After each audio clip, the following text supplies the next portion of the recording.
दोस्तों आज मैं उस हादसे के बारे में बात करने वाला हूं जो 2 जून की शाम को घटा था। मुझे पता है आपने इस हादसे के बारे में बहुत अच्छे से डिटेल में जान लिया होगा, लेकिन आपको क्या अभी तक ये पता चला है कि ये जो हादसा हुआ था ये कैसे हुआ और ये करवाया गया था या फिर ये सच में एक हादसा ही था। लेकिन क्या आपको इस बात का पता है कि ये किसी की प्लानिंग थी या फिर सच में ये एक हादसा ही था। लोग ऐसे पागल हो चुके हैं वहां पर, किसी को उनके परिवार के सदस्य नहीं मिल रहे और किसी का पूरा परिवार ही खत्म हो गया और कुछ परिवार के सदस्य ऐसे हैं जो अपने काम के लिए बाहर जा रहे थे और अचानक ही इस हादसे के कारण उसे अपनी जान गंवानी पड़ी।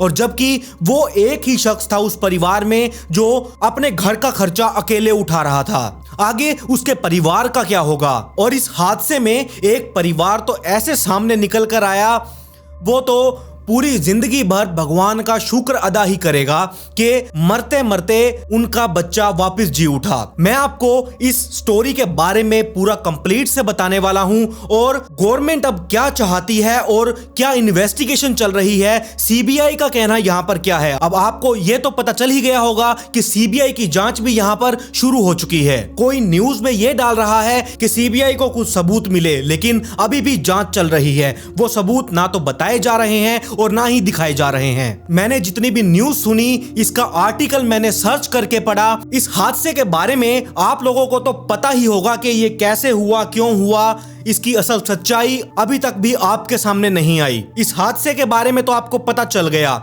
मैं इस हादसे को थोड़ा सा और क्लियरिफाई करने की कोशिश करूंगा, साथ में मैं उन लोगों के बारे में बताऊंगा जो लोग अभी भी अपने परिवार की बॉडीज को देखने के लिए तरस रहे हैं और कुछ लोग ऐसे हैं जो एकदम सुरक्षित बच गए और कुछ लोग अभी हॉस्पिटल में भी एडमिट हैं। अगर आप इस स्टोरी को, इस हादसे को डिटेल में जानना चाहते हैं, समझना चाहते हैं, तो चलिए मेरे साथ। आज आपको इस स्टोरी में सच में कुछ ना कुछ तो नया सुनने को मिलेगा। आप देख रहे हैं नाइट फाइल्स करुण के साथ। मैं बिल्कुल नहीं कहूंगा कि आप आज इस स्टोरी को लाइक करें, बस मैं इतना ही कहूंगा कि इस स्टोरी को जितना हो सके उतना ज्यादा शेयर करें। गवर्नमेंट इस हादसे के बारे में क्या कहना चाहती है और वो अभी क्या करने की कोशिश कर रही है, ये सारी डिटेल में, ये सारी बात मैं आपको आज डिटेल में बताने वाला हूं। तो चलिए आज की जो स्टोरी कोरोमंडल एक्सप्रेस, ये जो ट्रेन का हादसा हुआ था, इसे डिटेल में जानते हैं। आप लोगों को इसके बारे में तो पता ही होगा कि इस हादसे में 300 से भी ज्यादा लोग इस दुनिया को छोड़कर जा चुके हैं और 1000 से भी ज्यादा लोग हॉस्पिटल्स में एडमिट हैं। वो भी जिंदगी से लड़ रहे हैं, जिंदगी और मौत के बीच में वो खड़े हैं।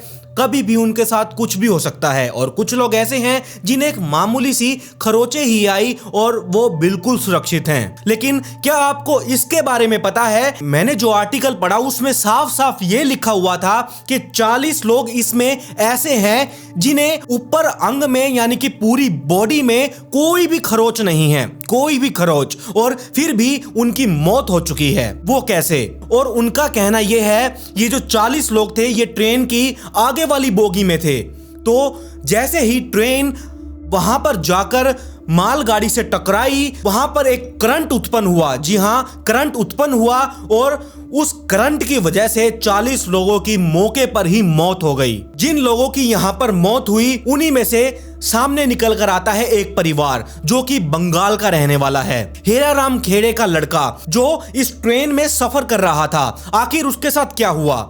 हेराराम खेड़े का लड़का विश्वजीत मलिक, वो लड़का उस कोरोमंडल एक्सप्रेस में सफर कर रहा था। अब मैं आपको पहले ये बता देता हूं कि ये एक्सीडेंट हुआ कैसे। आपको यहाँ पर स्क्रीन पर एक चार्ट दिख रहा होगा, इसमें 2 पटरीज, आपको 2 लाइंस दिखाई दे रही हैं। एक तो अप की है और एक डाउन की, मतलब कि एक ट्रेन, एक जो पटरी लाइन है वो यहां से सीधा जा रही है और जो ऊपर वाली लाइन है वो उस साइड से इस साइड जा रही है।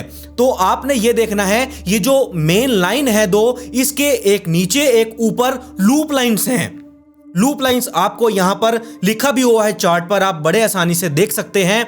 और इन दोनों लूप लाइंस के ऊपर एक नीचे वाली लूप लाइन और एक सबसे ऊपर वाली लूप लाइन, इन दोनों लूप लाइंस पर दोनों मालगाड़ी खड़ी हुई हैं, दोनों लाइनों पर दोनों मालगाड़ी। अब इस साइड से कोरोमंडल एक्सप्रेस ने आना था, वो 128 किलोमीटर प्रति घंटे की रफ्तार से चल रही थी।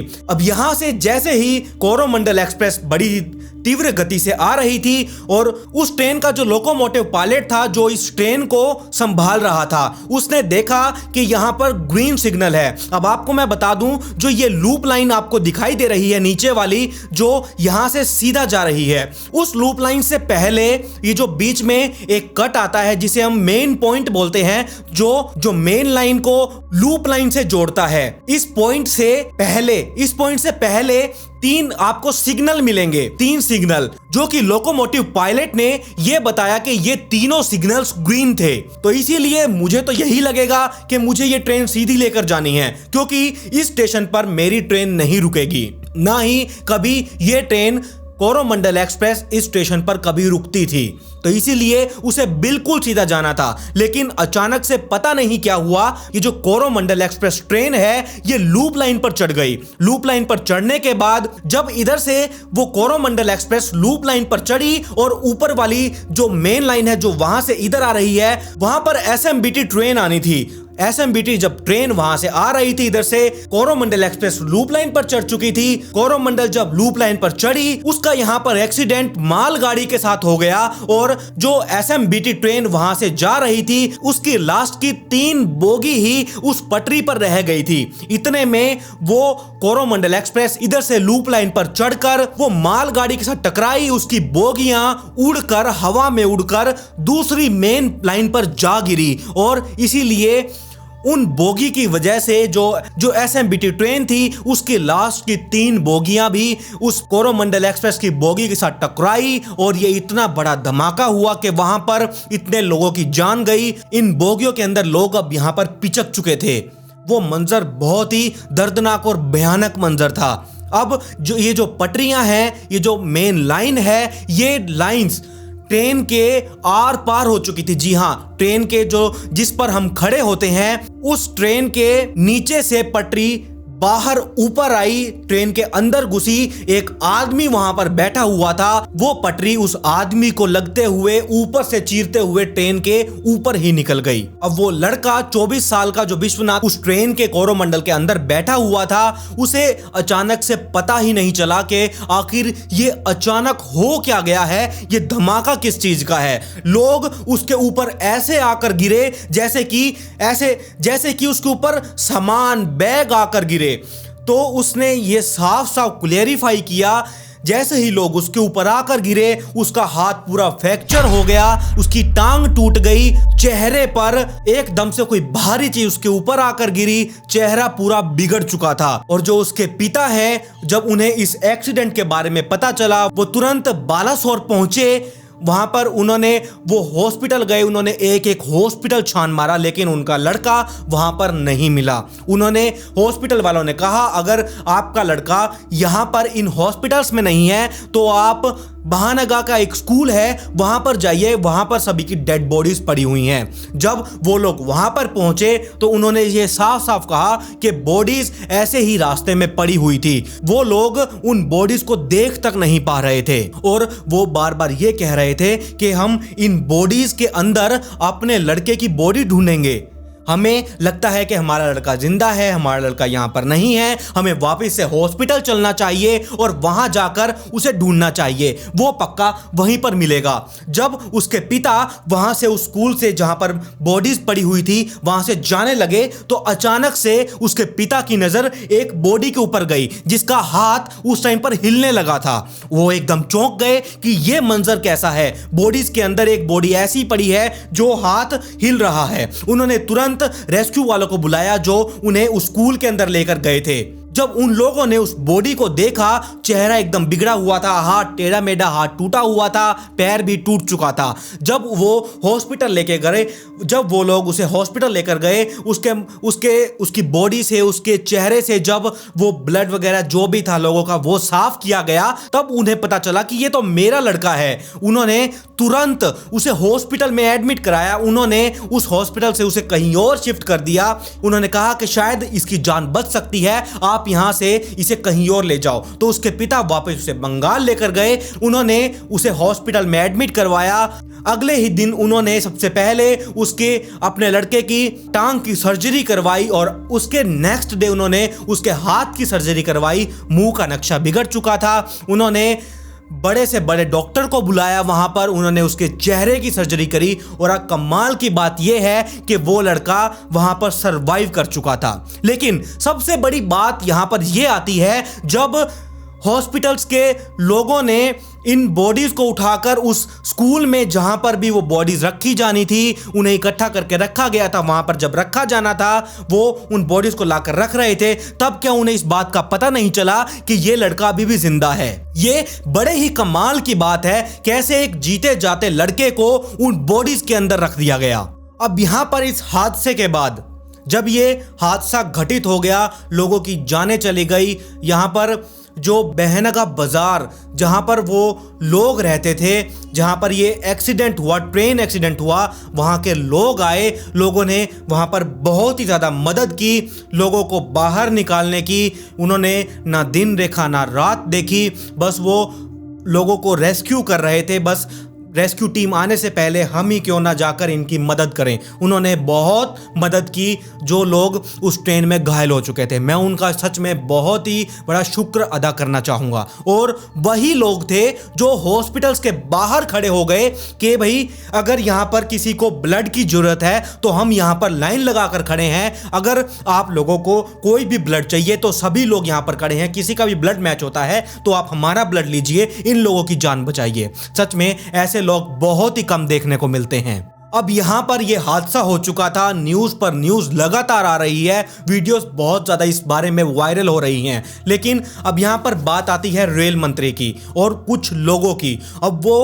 अब कुछ लोग यहां पर ऐसे हैं जो कि रेल मंत्री का इस्तीफा मांग रहे हैं, जबकि ये ट्रेजिडी भी कह सकते हैं, हादसा भी कह सकते हैं, भी किसी का शिकार भी कह सकते हैं। ये जो कुछ भी यहाँ पर हुआ, यहाँ पर खुद प्रधानमंत्री आए वहां पर देखने के लिए कि यहाँ की हालत अभी क्या है। यहाँ तक कि गोवा मुंबई वंदे भारत एक्सप्रेस को भी लॉन्च करने से कैंसिल कर दिया गया। अब आप ये चीज देखिए अपने मोबाइल, लैपटॉप, जिसमें भी आप ये वीडियो देख रहे हैं स्क्रीन पर, कि प्रधानमंत्री को एक मीटिंग में क्या दिखाया गया। ये एक सिमुलेशन है उस ट्रेन एक्सीडेंट का जो ओडिशा के बालासोर डिस्ट्रिक्ट के बहानगा स्टेशन में हुआ। रेलवे बोर्ड की मेंबर जय वर्मा सिन्हा ने इतनी बात कही कि लोको पायलट ने ट्रेन आगे तभी बढ़ाई जब उसे ग्रीन सिग्नल मिला था। अभी पायलट की कंडीशन बहुत ही ज्यादा क्रिटिकल है और वो भी हॉस्पिटल में एडमिट है। इतने ज्यादा लोग मरने के बावजूद भी ये लोग पता नहीं क्या क्या बातें कर रहे हैं। कोई ये कह रहा है कि शुक्र है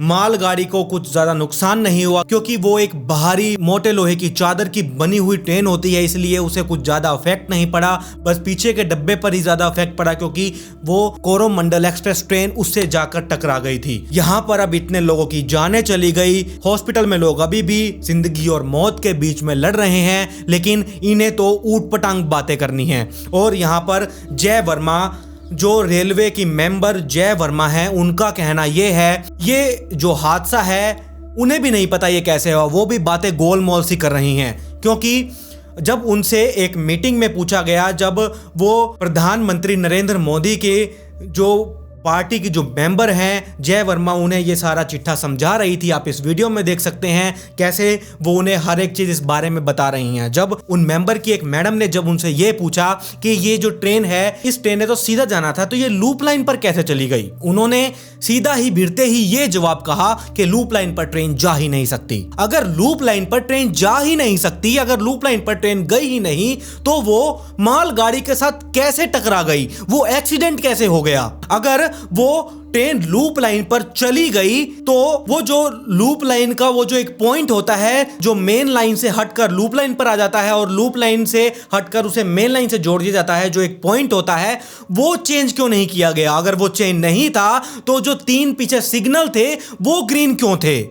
अब यहां पर सच में किसी ना किसी की तो ये गलती है जो कि मीडिया वाले दिखा नहीं रहे, या फिर ये किसी का रचा हुआ कांड है। सीबीआई की यहां पर जांच बिठा दी गई है। जब उनसे पूछा गया कि सीबीआई वालों को क्या इसके बारे में कोई सबूत मिला, तो उन्होंने भी इस बात से इनकार कर दिया कि अभी उन्हें कोई सबूत नहीं मिला है। सीबीआई की जांच यहां पर चल रही है। और अब आपने यहां पर एक बात और सुनी होगी कि 3 दिनों के अंदर अंदर वहां पर सारी रेल लाइन को साफ करके नई रेल लाइन वहां पर बना दी गई। जो भी पटरी टूटी थी, जो भी कुछ हुआ था, उसे रिपेयर कर दिया गया और वहां पर मालगाड़ी को चलाया गया कि सब कुछ ठीक है कि नहीं। वहां पर ट्रेन आवाजाही दोबारा शुरू हो चुकी है। लेकिन क्या उन्हें वो पॉइंट नहीं मिला जिससे कि वो प्रूफ हो सकता था कि वो पॉइंट लूप लाइन से कनेक्ट था या फिर मेन लाइन से कनेक्ट था? अगर वहां से सारा कुछ साफ कर दिया गया, वो रिपेयर लाइन हो चुकी है, तो क्या उन्हें वो पॉइंट नहीं मिला? ऐसा तो हो ही नहीं सकता। आपको आखिर में ये लगता क्या है कि ये जिन लोगों की जाने गई हैं उन्हें क्या ये इंसाफ मिलेगा? ये हकीकत कभी क्या सामने आएगी भी या नहीं? सीबीआई पता नहीं यहां पर क्या बताना चाहती है, क्या करना चाहती है। कोई वीडियोस में ये डाल रहा है कि सीबीआई को यहाँ पर सबूत मिल गए, लेकिन वो सबूत कहाँ है? बाबूजी हमें तो दिखाओ, अभी तक तो कोई रिवील ही नहीं हुए कोई भी सबूत। बस एक टाइटल और थंबनेल में डाल दिया जाता है कि सीबीआई को मिले कुछ सबूत। अंदर वीडियो में कुछ भी नहीं, बस वो ही इन्हें बार बार वो हादसा दिखाना है। ट्रेन का जो पटरी पर बोगीज खिंडी हुई पड़ी हैं, पिचकी हुई पड़ी हैं, लोग उसमें दब चुके थे। बस लोगों को बार बार वही चीज दिखानी है, लेकिन जो हकीकत है वो अभी भी सामने नहीं आ पा रही है। यहाँ पर 2 ही चीजें हो सकती हैं। जब वो ट्रेन मेन लाइन पर जा रही थी, उसे सिग्नल ग्रीन दिए गए थे, उन्होंने ये कहा कि ये सारा सिस्टम कंप्यूटराइज है। ओके, हमने मान लिया ये सारा सिस्टम कंप्यूटराइज है। जब उसे उस लोकोमोटिव पायलट को वो सिग्नल ग्रीन दे दिए गए थे, तो वो जो पॉइंट था जो लूप लाइन से कनेक्ट था, उसे मेन लाइन से कनेक्ट क्यों नहीं किया गया? वो ट्रेन लूप लाइन पर कैसे चढ़ गई? और जब वो ट्रेन लूप लाइन पर चढ़ गई, वो जब उस मालगाड़ी से टक्कर होने वाली थी, तब वो जो पॉइंट था जो लूप लाइन से कनेक्ट था, उस टाइम पर मेन लाइन से कनेक्ट कैसे हो गया? अपने आप तो हुआ नहीं होगा। कंप्यूटराइज सिस्टम है, कोई ना कोई छेड़ेगा, पंगे लेगा, या तो ये तभी होगा। आपने वो जो एक एनिमेशन ट्रेन का, जो ट्रेन एक्सीडेंट का एनिमेशन जो बना रखा है, वो आप लोगों ने जरूर देखा होगा, मुझे पता है। आपने नहीं देखा तो एक बार जरूर देखिएगा। वो जो ट्रेन का एनिमेशन बना रखा है एक्सीडेंट का, उसमें आपको साफ पता चल रहा है कि ट्रेन आधी से ज्यादा लूप लाइन पर चढ़ चुकी है और बीच में से पीछे से उस कोरोमंडल एक्सप्रेस की बोगियां उछलकर दूसरे ट्रैक पर गई। ऐसा कैसे हो सकता है? ऑब्वियसली ये बिल्कुल सीधी सी बात है। जब आधी ट्रेन उस लूप लाइन पर चढ़ चुकी थी, तो वो जो पॉइंट था जो लूप लाइन से कनेक्ट था, उसे उस चलती ट्रेन पर ही वो कनेक्शन मेन लाइन से जोड़ दिया गया। तो इसी वजह से वो सारा एक्सीडेंट हुआ, वो सारा कांड यहां पर हुआ। उस एक छोटी सी गलती की वजह से 300 से ज्यादा लोगों की यहां पर जान जा चुकी थी और 1000 से भी ज्यादा लोग यहां पर हॉस्पिटल में घायल हैं। गवर्नमेंट ने तो यह बड़ी आसानी से कह दिया कि जिनके परिवार के लोग यहां पर मर चुके हैं उन्हें 10-10 लाख रुपए दिए जाएंगे, और जो घायल रूप से हॉस्पिटल में एडमिट पड़े हैं उन्हें 5-5 लाख रुपए दिए जाएंगे। जो नॉर्मल रूप से जिन्हें छोटी मोटी चोटें आई हैं, जो ठीक हो जाएंगे, उन्हें 50-50 हजार रुपए, 1-1 लाख रुपए दिए जाएंगे। आप खुद सोच कर देखिए। मैं इस बात को एग्री करता हूं, अगर गवर्नमेंट इन लोगों की मदद नहीं करेगी तो भी उस पर उंगलियां उठेगी। अगर गवर्नमेंट इन लोगों की मदद कर देती है तो भी इस पर उंगलियां उठाई जाएंगी, क्योंकि लोगों का कहना यह भी होगा, मेरा भी ये कहना है कि जो लोग मर चुके हैं, जिनके परिवार का एक ही सदस्य है, कमाई करके घर का खर्चा चलाता है, वो नहीं रहा इस दुनिया में, अब उनका घर खर्च कैसे चलेगा? तो आप क्या उन 10 लाख रुपए से उनकी पूरी जिंदगी ठीक कर देंगे? ऐसा कभी भी नहीं होगा। गवर्नमेंट को उनके बारे में कुछ और सोचना चाहिए। और ये जो बात है जिसकी वजह से एक्सीडेंट हुआ, इन्हें ये जल्दी ही रिवील कर देना चाहिए। और यहाँ पर रेलवे मंत्री का तो इस्तीफा मांगा जा रहा है। अब वो तो अपनी तरफ से इन्वेस्टिगेशन कर रहे हैं। अगर उन्हें भी इस बात का पता है, ऑब्वियसली उन्हें इस बात का पता है कि ये कैसे हुआ, ये किसकी वजह से हुआ, ये कंप्यूटराइज सिस्टम है, सारा जो भी कनेक्शन है इसके कंप्यूटराइज है, तो ये ट्रेन बीच में से तो उछल ही नहीं सकती। इसका कोई और कारण है जो मैं आपको बता चुका हूं। बीच में ही जब ये ट्रेन लूप लाइन पर चढ़ चुकी थी, इसके साथ छेड़छाड़ की गई, उस पॉइंट को उन्होंने मेन लाइन के साथ जोड़ दिया गया। तब उस ट्रेन के कोरोमंडल एक्सप्रेस की बोगियां उछलकर दूसरे ट्रैक पर गई और उस साइड से एसएमबीटी ट्रेन आ रही थी, जो कोरोमंडल एक्सप्रेस की बोगीज एसएमबीटी ट्रेन के साथ जाकर टकराई और उसकी पिछली 3 से 4 बोगीज खत्म हो गई, बिल्कुल तहस नहस हो गई। लोग इन बोगीज के बीच में पिचक चुके थे, एकदम मैश हो चुके थे। सच में मैंने कुछ वीडियोस ऐसी देखी हैं। मैं इस YouTube की गाइडलाइंस के अनुसार इस वीडियो में आपको नहीं दिखा सकता, तो इसके लिए आई एम रियली सॉरी। आप सर्च करना YouTube पर, आपको वो वीडियोस भी मिल जाएंगी। तो ये थी एक इस हादसे की स्टोरी। जो भी मैंने आपको इस स्टोरी के बारे में बताया, आप मुझे बताइएगा कि आपको क्या इसमें कुछ नया सुनने को मिला या नहीं, क्या चीज जो रह गई है मुझे आप कमेंट सेक्शन में जरूर बताइएगा। अगर इसके बारे में कुछ और नई इन्फॉर्मेशन निकल कर आती है तो मैं आपको वो इन्फॉर्मेशन इंस्टाग्राम पर बताऊंगा। मेरी इंस्टाग्राम आईडी ये रही, लिंक डिस्क्रिप्शन में है, जाइए और इंस्टाग्राम आईडी को भी फॉलो जरूर कीजिएगा। पिछली वीडियो का शाउट आउट रोहित कदम को, comment pick me to get a shout out in next video. मिलते हैं ऐसी ही एक और चौंका देने वाली स्टोरी के साथ।